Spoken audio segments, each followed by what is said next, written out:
Hello and welcome to Little Likac's podcast. This is episode 3. It is Saturday the 15th of May and I'm coming to you from Derby, pretty much the middle of England, very, very central England. Technically it's known as in the East Midlands, but if you look on a map you'll see we're pretty much smack bang in the middle of England. So it's a bit of a drizzly, grey, cloudy day. Hopefully the lighting isn't too bad in here though. And Saturday morning, thought I'd get this recorded, hopefully get it up by Saturday afternoon. Last time my podcast, I had a few issues actually uploading the podcast, so hopefully this week it will go better. I'm not recording it in high definition. I don't know if last time that caused some of the issue. We'll see as well if it makes a big difference to the quality of the recording, so it's not in HD this time. We'll see. Anyway, okay, so lots and lots to talk to you about today. About a week ago I thought, I don't know that I'm going to have much to say in my podcast next week, and then when I actually started to make some notes of things I wanted to include, I've got lots, so a lot to talk about. Even though perhaps I haven't got many finished objects, I've still got lots to share with you, lots that I'm excited about and that I hope some of you will get excited about as well and join me. So you can find me on Instagram as Little Likac Yarn.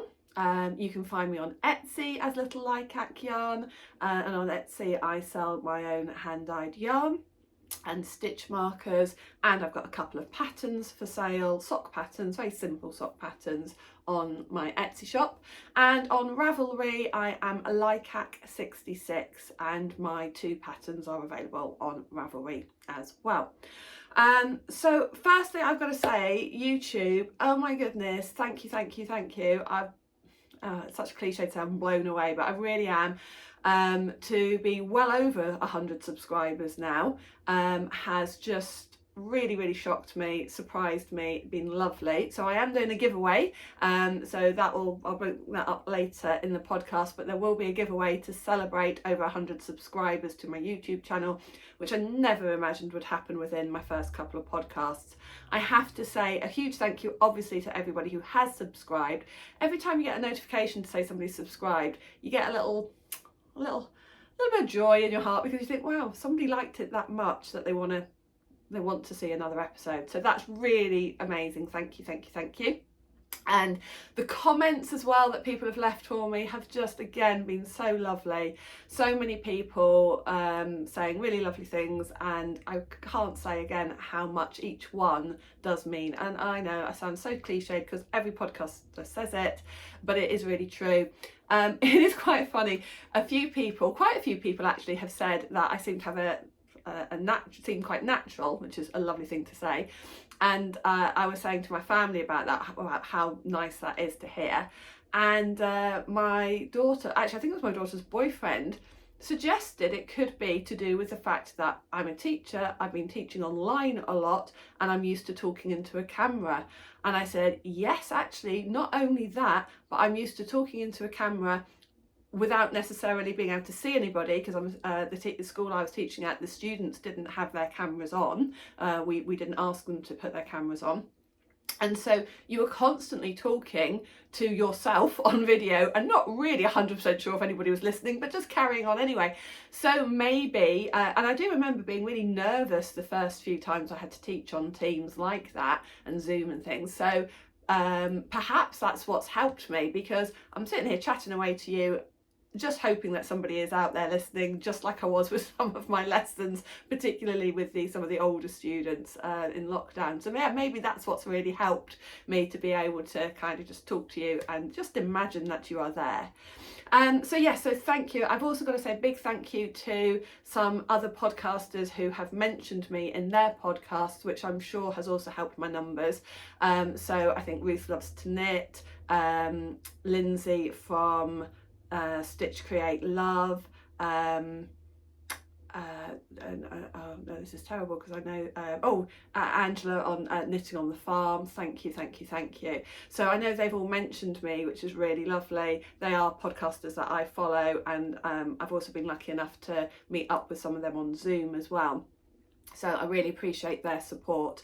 And again, later on in the podcast, I'm going to give a couple of shout outs to a couple of new podcasters who in a similar position to me, just starting out.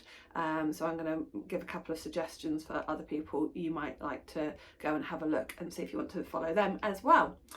Okay, so I'm going to try and aim to keep up to 45 minutes again, because I think 45 minutes is quite a reasonable length. It's long enough for you to sit down and do a bit of knitting with me, but not too, hopefully anyway, not so long that it starts to get a little bit, you know, a little bit boring or a little bit wearing. So aiming for 45 minutes, just looking at my notes, got lots to get through, so I'm going to make a start straight away with a finished object. And ta-da!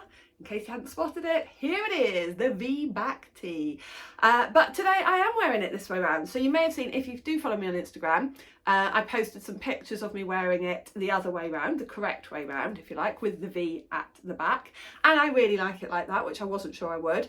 And I took a few photos, or my daughter took some photos of me.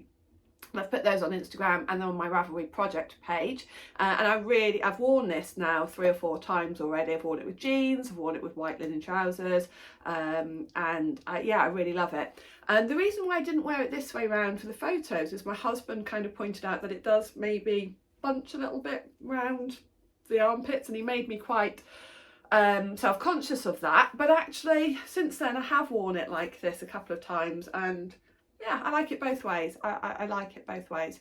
So you can't. Oh, there it is. So yeah, the V back tee. It was a very quick knit, even though it is 4-ply / fingering weight. I think I knitted it in about 3 weeks, which for a garment when I'm working full time as well, I didn't think was bad. The yarns, I've got 2 Ducky Darlings yarns in here. Ducky Darlings is a Derbyshire dyer.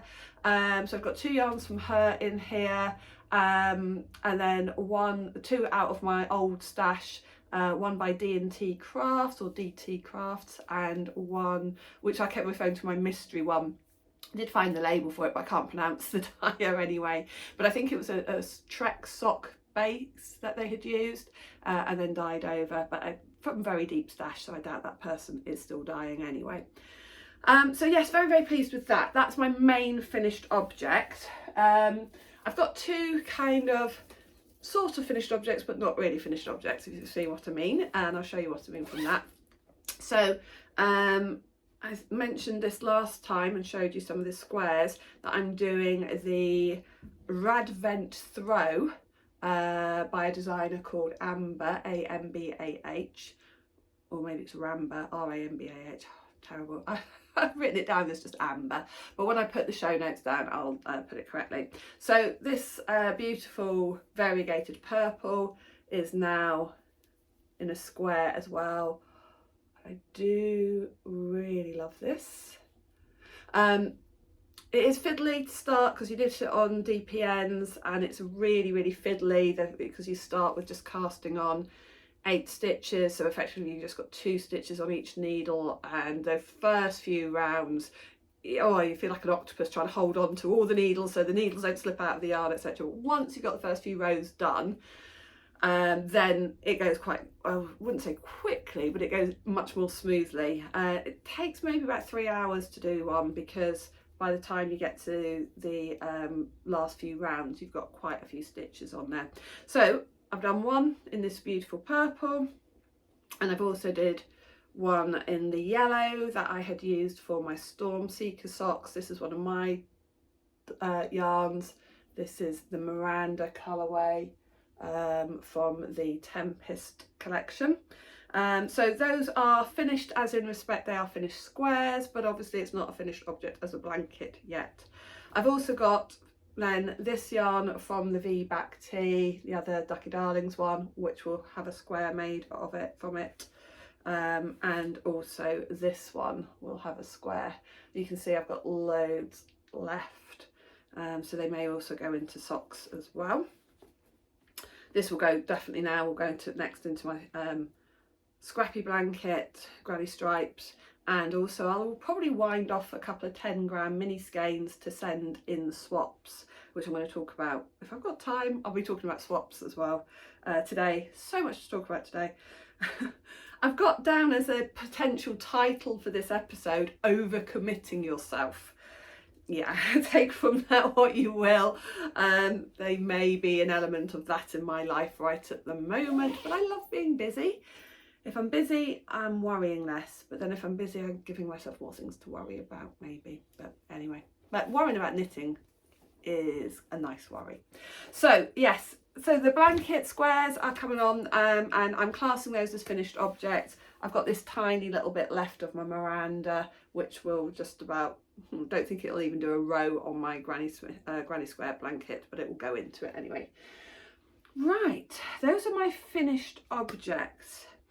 I had really hoped that there was going to be a third finished object. You might be able to see a little friend peeking out their head. So we'll go into my whips. Okay, so this is the one that I thought maybe was going to be a finished object this podcast as well, but as you can tell, it's not. I'm a little bit disappointed in myself that I've made a mistake sewing on its head. Its head is very ski-whiff, and I can't, because it's the chenille yarn, I just can't unpick that to try and fix it.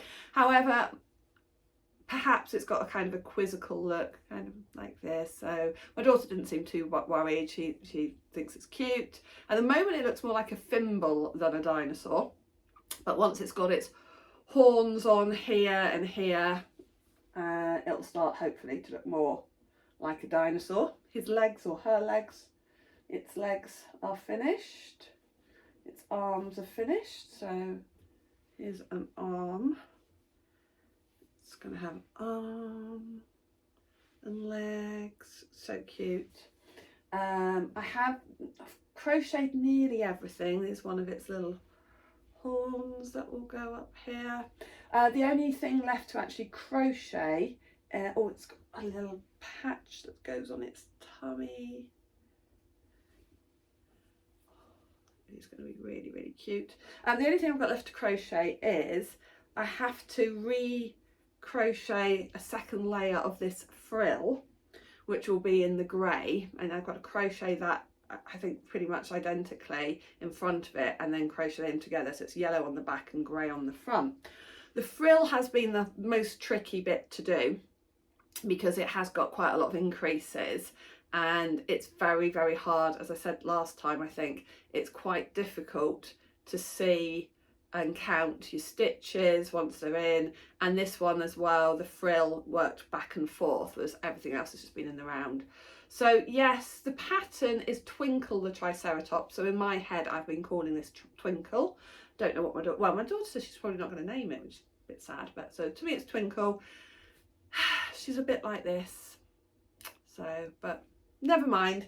Every handmade toy is unique, has their own personality and character, so that's going to be part of this one's character, I guess. It's got a slightly quizzical look, or sad look, I don't know.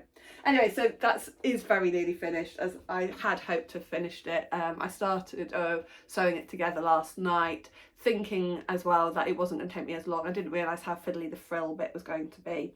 But yeah, anyway, it's coming on really well. I'm loving it, and I'm going to have plenty of yarn left over.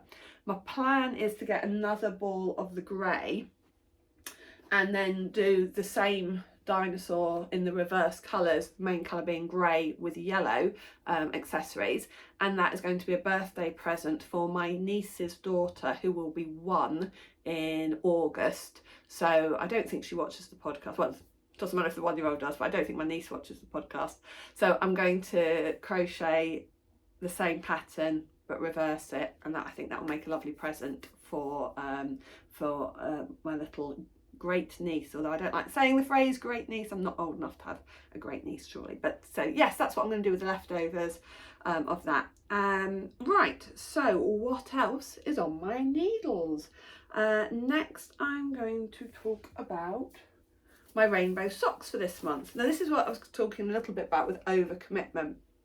I committed to, well, only to myself, to do the Rainbow Sock Chronicles every month, and I'm going to stick with that because I am enjoying that, because basically you have a lot of freedom in that you can choose the yarn, you can choose the pattern, the only stipulation, if you like, is the colour, and if you want to enter for the prize draws, then you need to have completed it by the end of each month. And so I like the freedom that I can choose the yarn, I can choose the pattern, so I'm going to be definitely carrying on with that. And last time I saw you, I think I'd done the ribbing and was still possibly debating, but I think I had decided which pattern I was going to do. Maybe I started a bit more. So this is the yarn that I was using. Again, one of my dies, one of my very, very early dies where I was playing around, experimenting, and I decided I was going to do it in quite a plain pattern so that I could really see how it knitted up with the colours. But I didn't want to do complete vanilla because sometimes complete vanilla can be a little bit boring. Last summer I designed a pattern for some striping socks. My daughter's friend had seen my daughter's socks, and my daughter's friend once said that they really liked them, really thought knitted socks were amazing, so I knitted a pair of socks for my daughter's friend for them. And as I say, I'd got some lovely self-striping yarn. Again, I was a bit bored of the idea of just doing vanilla, and I wanted just a very, very simple cable. And I just couldn't find any patterns that had just one simple cable going down the side of the sock, which sounds crazy, but I couldn't find one. And then I thought, well, I know how to knit socks and I know how to do a cable, I'll just do it myself. So I did that, and I called them Amy's socks because they were for Amy. And then in the spring this year, I released one sock pattern, and then I thought I could release this as a pattern as well. And I thought there's got to be other people in the same position as me wanting just a very simple cable, and it's a nice bit plain, easy beginner's sock pattern as well. So it really just does have this plain cable, simple cable, and it goes down the edge of one foot. So the only thing that's suppose a little bit tricky about it is you've got to remember when you do the other foot to follow the pattern carefully to make sure you do the cable down, but it's all explained in the pattern anyway. But the yarn, actually, I am pleased though that I haven't done anything too complicated, so you can see the way the colours are coming out on the yarn. And I suppose I've only just noticed it has almost got a little bit of a striping effect actually, which I hadn't noticed before. But so those are my rainbow socks. I haven't got an awful lot done on it. Will get them finished, she says, by the end of the month. And you know, no, that is a commitment. I will have those finished by the end of the month one way or another. They are in my bag that I'm using all year for the Rainbow Sock Chronicles. It has got rainbows on it. It's got the Rainbow Chronicles badge, and the bag was from Amelia X Joy on Etsy. It's also got, you know, girl power, fierce mind, lots of nice positive statements. Kapow apparently as well. Unicorns, rainbows, what's not to love about that bag? I don't know if actually I mentioned with the this one's also Amelia X Joy. I got given some Etsy vouchers from my girls for my birthday last summer, and I bought a few project bags, and that's really cute as well. Just use on Etsy. Okay, what else have I got? So another whip that you saw the beginnings of a couple of weeks ago. This is just a fairly standard sort of market basket. My mum gave me this for Christmas, so it's lovely. And this is the school jumper, as I refer to it, the cable jumper. So I did finish the front. Actually, no, it's the back I'm telling her. So I finished the back.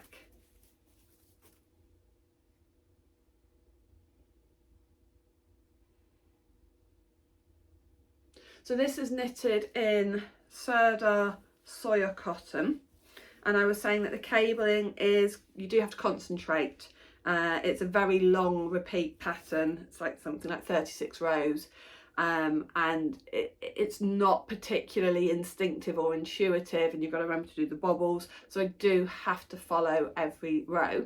I scanned it into Knit Companion, which is an app you can use on your phone or your iPad, which I have found has really helped because you can highlight the rows on there as you go and move the highlighting down. So that has been really helpful. So, but I said that this was taking a long time, so I was going to start on the sleeves. And so since the last podcast, I think I'd only done the ribbing on the sleeve, on the first sleeve. I have now finished one sleeve. It's just plain stocking stitch, so it was incredibly quick, which was the plan. And I have started the second. So on the evenings when I'm really tired, which is quite frequently at the moment, this project and the rainbow socks are ones that I can do fairly mindlessly, which is useful at the moment. So that is coming on nicely. I am going to have to bite the bullet and start the front as well. I might get started on the front even before I finish that sleeve, so I can at least get working on that as well. Sorry, I keep I feel like I've got a bit of a sniffle, but I haven't really. Maybe just a bit of hay fever.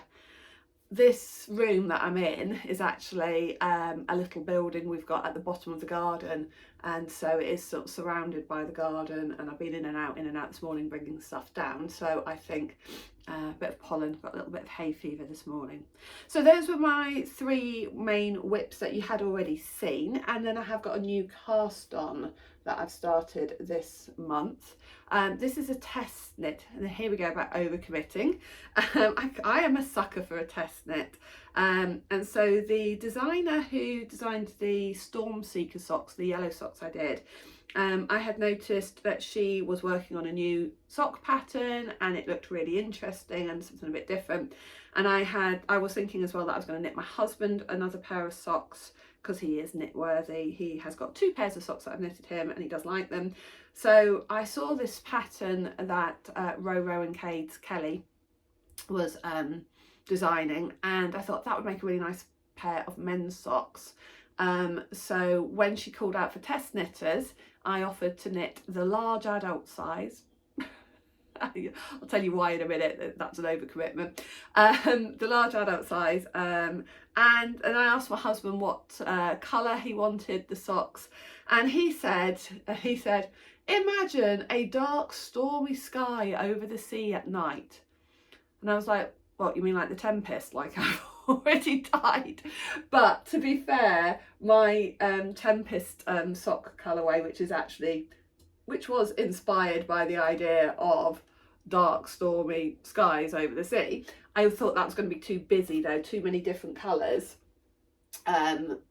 for this pattern, so I dyed something else instead, and this is what I dyed. So it's a very dark purpley blue. It's kind of royal blue going into purple, and I knitted up, I dyed up a few skeins actually, so I could pop some in the shop. So there are still some available in the shop. But I was like, oh, that is, well, I think it's lovely.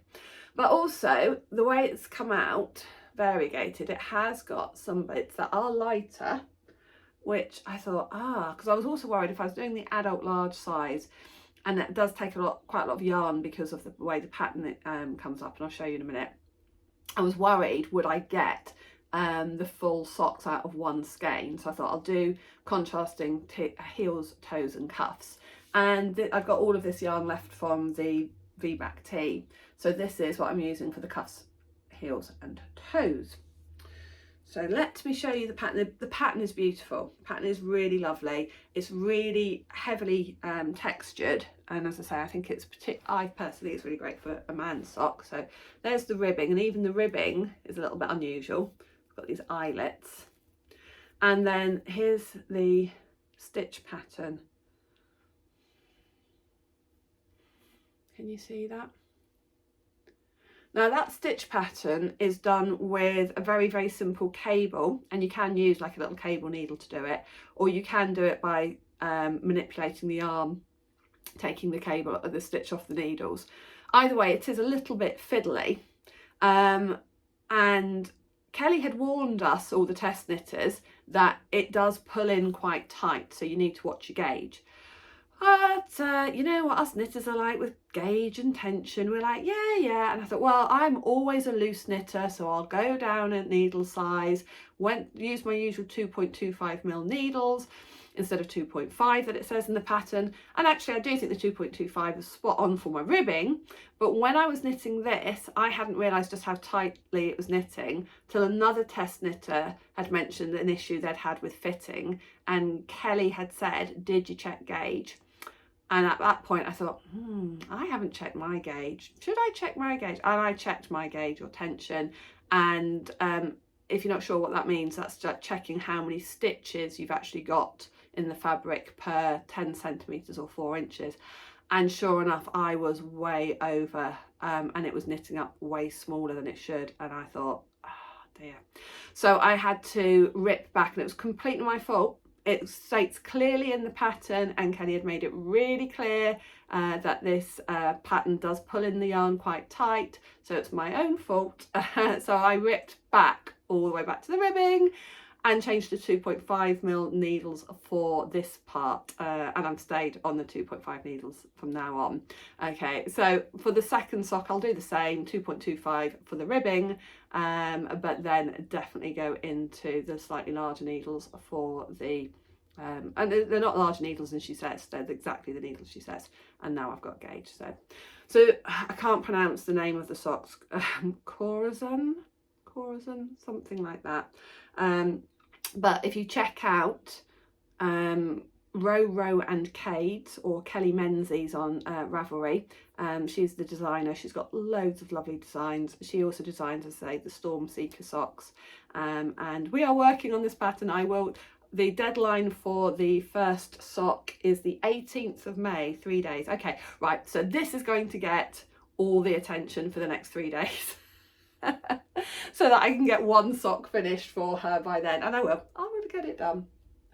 So yeah, that's going to be what I'm working on for the next 3 days.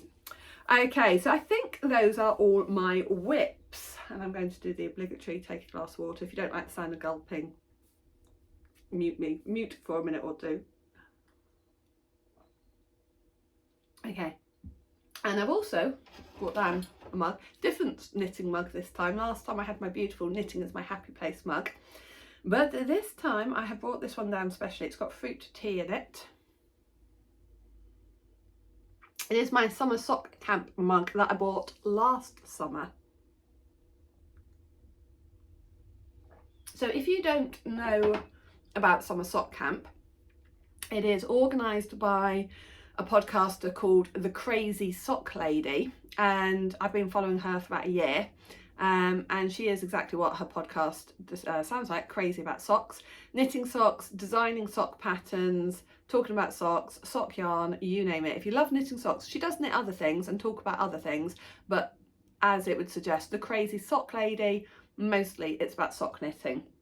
And she started something last year called a Summer Sock Camp, and it was just a way of, it's just all virtual, all online, and it was just a way of uniting people together and encouraging people to start knitting socks if they hadn't already, perhaps knit a pair of socks in a different way to what you'd usually done. So last year I normally used DPNs. I did try a pair of socks on 9-inch circulars, just the one circular.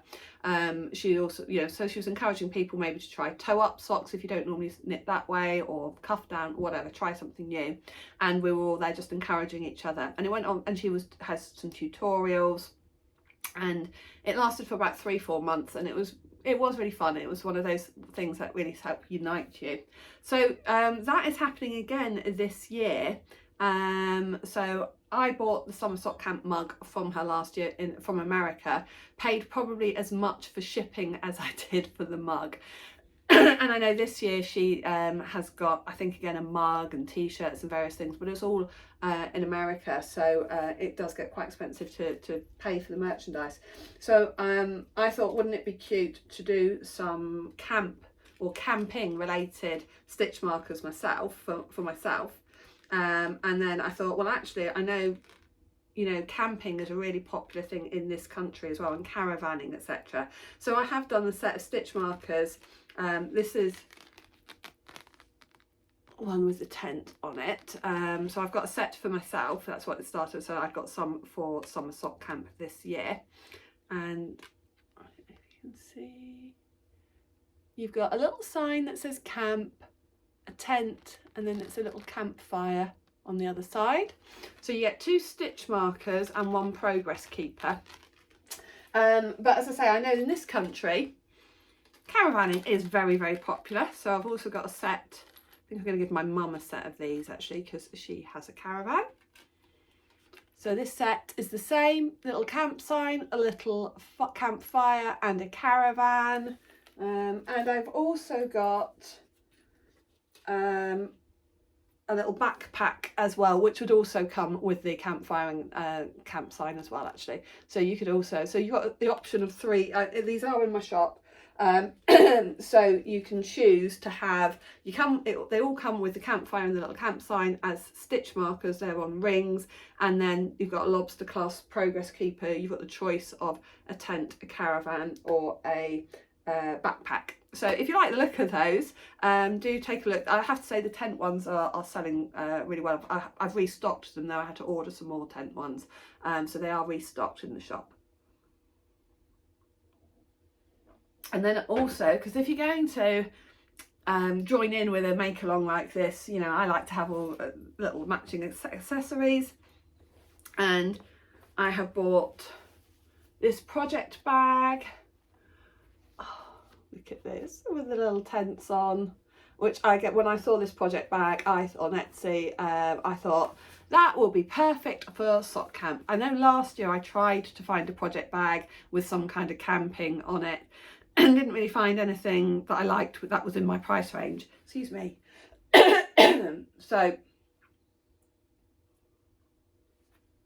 when I saw this, I thought quickly I will nab that. And you'll see it's got little signs on it. It says forest camping, got the tents, etc. And this was from Hodgeheg Designs. And she's got very, very reasonably priced project bags, and it's really good quality. Inside as well, it has a cute little poppered pocket to pop your stitch markers or any other notions and things inside, a needle, etc. So it's really useful. I think I'm going to be using this as a sock bag quite a lot. So that's really, really cute.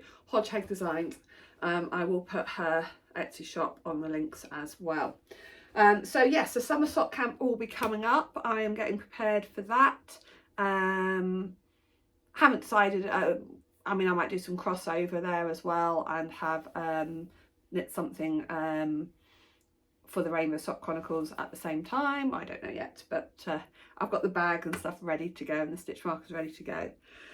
Okay, and also then, talking of projects coming up, I've also got a really exciting project. I said there was lots of things to talk about today. A really exciting project that I'm working on. Well, I'm not doing very much work on it. My friend's doing most of the work.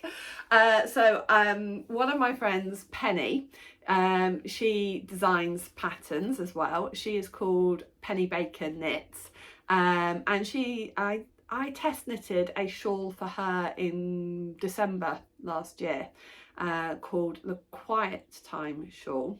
You can see that on my Ravelry pages, probably on my Instagram actually as well. And it's a beautiful shawl, really lovely to knit.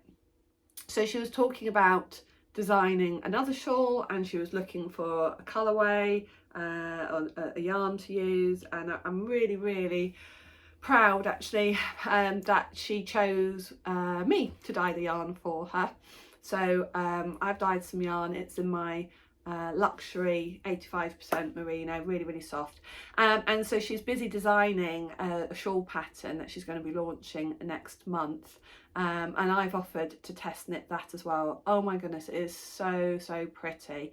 I've put a couple of sneaky peeks on my Instagram. She has put some on hers, but she's been sending me pictures of updates, and it's very pretty. It's very much the kind of thing I would wear, and I can't wait for her to finish that so I can test knit it and share it with you. And then we're going to be launching that in next month, in collaboration with each other. So it's a really exciting project. So yes, check her out. She's Penny Baker Knits on Instagram and Ravelry, and then I think she sells her patterns somewhere else as well, because I know that she's very aware of the issues with Ravelry. So I think it might be on Lovecrafts, but if you look, and she's got a newsletter that you can sign up to as well. So, but if you follow her on Instagram, it will show you on her Instagram bio where else you can buy her patterns or look at her patterns. So that is coming up. So I was talking about overcommitting. I have promised to test knit that, and obviously I want to knit that up really super fast, so we can get the pattern and yarn all out in June.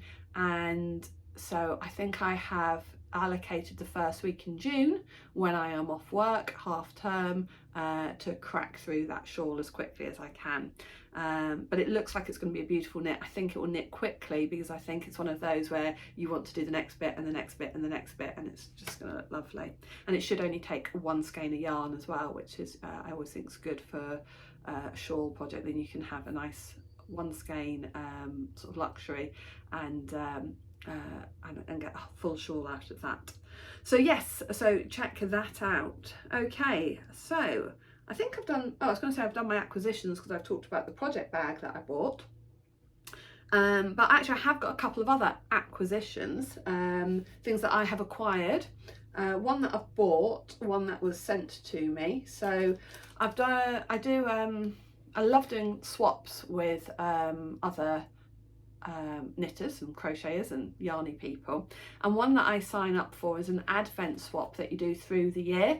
So every 3 months you do a swap with one other person for 6 10-gram mini skeins, and these can just be 10 grams that you've wound off leftovers of your own yarn, and you wrap them individually and send them to another person. Could be internationally, could be just in this country. And you swap that and you save them up, so you get 6 the first quarter, 6 the next, so that by the end the last quarter you have got 24 skeins individually wrapped, and you've got your own little advent calendar. So my first one of these came this month. I sent one to a lady in America, and she sent hers to me. I don't think mine has arrived yet with hers, but hers arrived with me this week, and you can see she's wrapped them all individually in these lovely little bags with like a little Christmas theme, and she also sent this little bag, so I've popped them in there for now. This looks like it would be a great little project holder for a skein or something. I think there's some tea bags I think in there, but I've not looked too closely because I'm going to save them for Christmas. So she sent some little treats in there as well, and I have sent her 6 skeins wrapped up as well, and I popped a few treats in for her as well, so hopefully they will arrive soon. So yeah, this is just really cute little sort of like little bucket, so they're in there for now. So that arrived this week, so exciting to be thinking about Advents already, but there we go. I did it last year, and it was really good fun then, opening up all the little packets. And I'm sure I've got another acquisition I was going, oh yes, of course, it's right here. So I talked last podcast about perhaps doing a craft market, and yeah, I have signed up for it. I'm going for it. And so one of the things I've bought boring things like paper bags to and stuff like that, and you know, like a tablecloth to put on the table. But I am excited about this. Oh, it's a bit heavy. Ta-da. So this is a rack to put my yarn on. So that is really probably boring for most of you, but really exciting for me, because it makes me feel quite professional. Because you know, if you've seen any of the virtual yarn fairs, all the dyers have got, well, racks and racks of them. But so that is going to go on my stand for my little market stall, and if I do any virtual ones or anything like that, I can look professional and have that next to me. So yes, that arrived this week. It's quite small and compact, but I can get 16 skeins of yarn on there, so that's pretty good. Okay, so that's my other acquisition.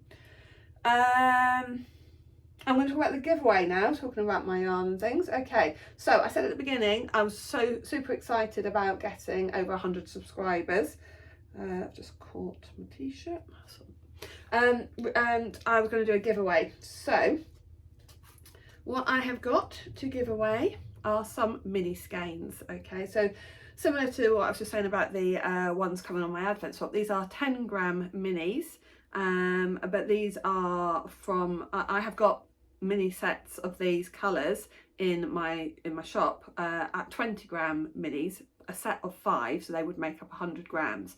But when I'd wound those minis off, I had some kind of leftovers, and so this is a 10 gram set, so it's 5 10 gram skeins, and so it makes up 50 grams, so it wouldn't be enough to do a pair of socks unless you used, I suppose if you had another yarn for contrasting for your heels, cuffs and toes, it would probably make some fingering mitts, or you could add them into a scrappy blanket,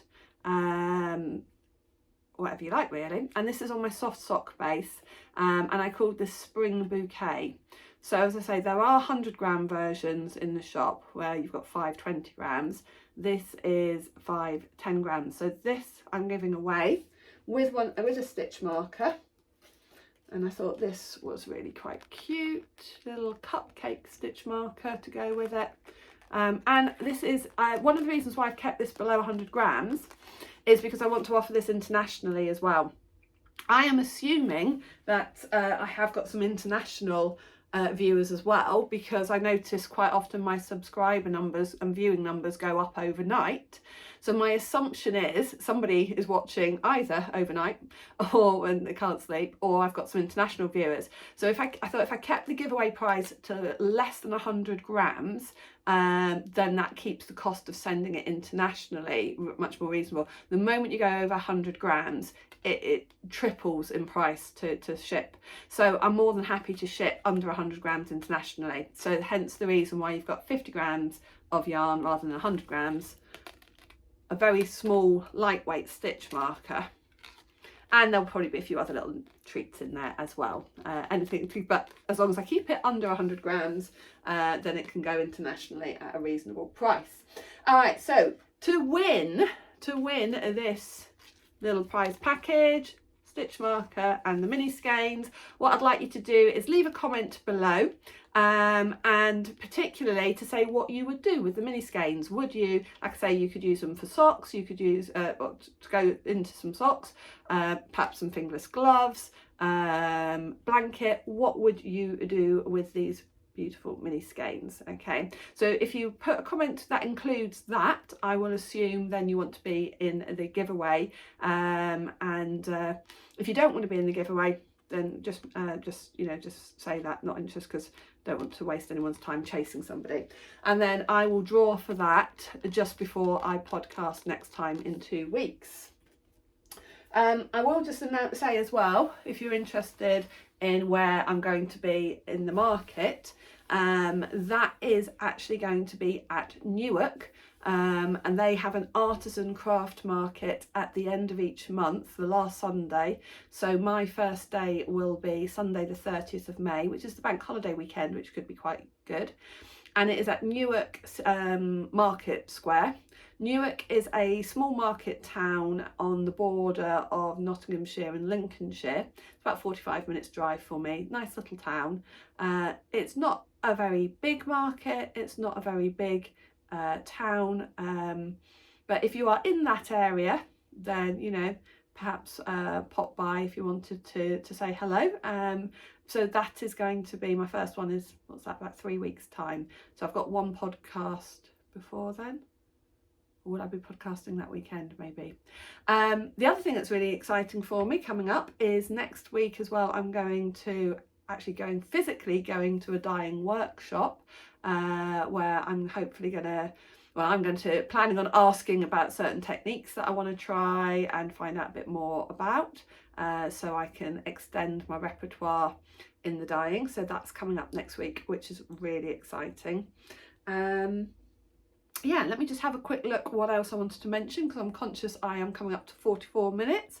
Oh yes, so I've mentioned the Newark market, I've talked about the giveaway. The last thing I want to do is a little bit of sharing the love. I said that I wanted to mention a few other podcasters who had recently started. So there are 3 that I'm going to recommend. The first one is Kelly Menzies, Rowrowandkades. So she has got her own YouTube channel that she does some tutorials on, but she did her first ever podcast a week ago or so, only about 20 minutes. It's really nice, really natural, very honest, so go and check her out, Rowrowandkades. So she's just on her first podcast. I'd also recommend The Faithful Sheep.